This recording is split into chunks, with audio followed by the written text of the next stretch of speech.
সবাইকে, সকলে কেমন আছো? আশা করছি ভালো আছো। আর আমি বেশ ভালো আছি। আমি শোভনা আমার চ্যানেল বিএস ইউনিটি নিয়ে আসলাম আর নতুন একটা ব্লগ। তো আজকে শনিবার ছিল, তো আজকে ভেজ ডে। আর এখানকার ওয়েদারটা আজকে মানে খুব ভালো, মানে কি বলবো, এত সুন্দর ওয়েদার। আর ওয়েদারটা আগে থেকে অনেকটাই ঠান্ডা হয়ে গেছে। তো আমি আজকে একদম পুরো ভেজ রান্না করছি, তোমাদের বললাম। তো সমস্ত যত ভেজিস ছিল অল্প অল্প করে ডাটা মাটা দিয়ে, একটু ডালের বড়ি দিয়ে একটা নিরামিষ সবজি রান্না করছি। আর আমরা না একটা নতুন চ্যালেঞ্জ নিয়েছি, জানো তো কী চ্যালেঞ্জ? আমরা আজকে থেকে পুরো ভাত বন্ধ, কারণ দুজনের ওয়েট প্রচণ্ড বেড়ে যাচ্ছে। তো অনেক কিছুই করলাম, তো এই চ্যালেঞ্জটাও নেওয়া যাক। আমরা পুরো ভাত ছেড়ে দিয়েছি, আজকে থেকে পুরো রুটি খাবো।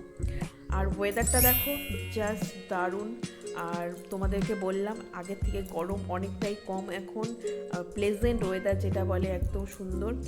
তো ভালোই লাগছে। আর জানি না কতদিন আমাদের ওই চ্যালেঞ্জটা আমরা কন্টিনিউ করতে পারবো, দেখা যাক কতদিন চালাতে পারি। আর তার সাথে আমি একটু হালকা করে পনির আর আলু দিয়ে মাখা মাখা একটা সবজি বানিয়ে নেব। আর দেখো আরেকজন ফোন ঘাঁটতে ব্যস্ত।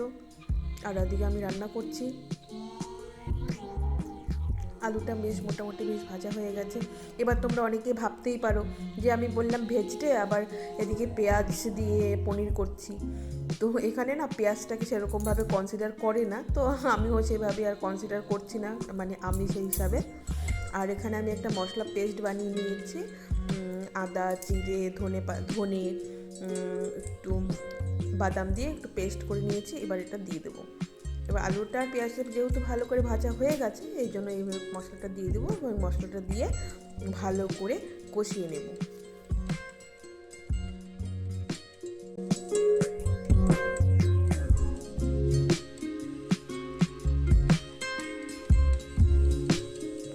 এবার হিটটাকে একটু বাড়িয়ে দিলাম, দিয়ে মশলাটার সাথে একটু ভালো করে কষা কষা হয়ে যাক।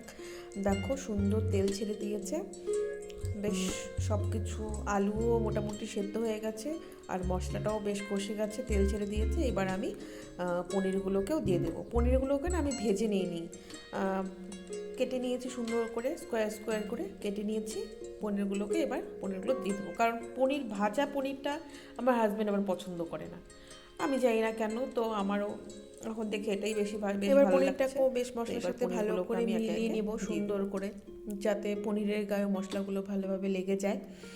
তারপরে এভাবে আমি কিছুক্ষণ আর একটু কষিয়ে নিব, তারপরে একটু সামান্য জল অ্যাড করব।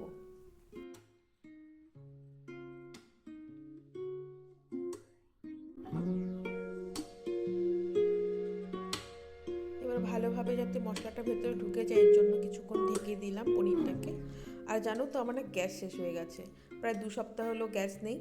আর তাই জন্য ইন্ডাকশানেই রান্না করছি। জানি না কবে গ্যাস আসবে, ওর ছুটি হচ্ছে না, মানে টাইম হচ্ছে না, জন্য গ্যাস আনতে পারছি না। তো ওর টাইম পেলে তারপরে গ্যাস আনা হবে, তারপর গ্যাসে রান্না করা হবে। তো আমার রান্না তো মোটামুটি প্রায় কমপ্লিট হয়েই গেল।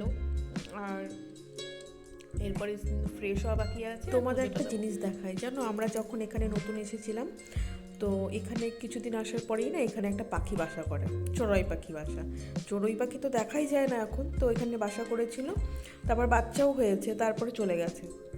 তো আজকের ব্লগ এটুকুই। তো তোমাদের কেমন লাগলো অবশ্যই জানাবে। আমার ডেইলি লাইফস্টাইল আজকে এটুকুই ছিল, আর কিছু ছিল না। আর আর আমার এই ব্লগগুলো দেখতে তোমাদের কেমন লাগছে অবশ্যই কমেন্ট করে জানাবে। আর দেখো রাত্রিবেলা একটু চুল গুছিয়ে আঁচড়ে নিলাম, চুলটা বেরোনি করে নিলাম, একটু মুখে একটু ময়েশ্চারাইজার মেখে নিলাম, ব্যাস এটুকুই নাইট কেয়ার। আর দেখতে থাকো। আর আমার এই ভিডিওগুলো কেমন লাগছে অবশ্যই কমেন্ট করে জানাবে। দেখা হবে অন্য একটা ভিডিওতে।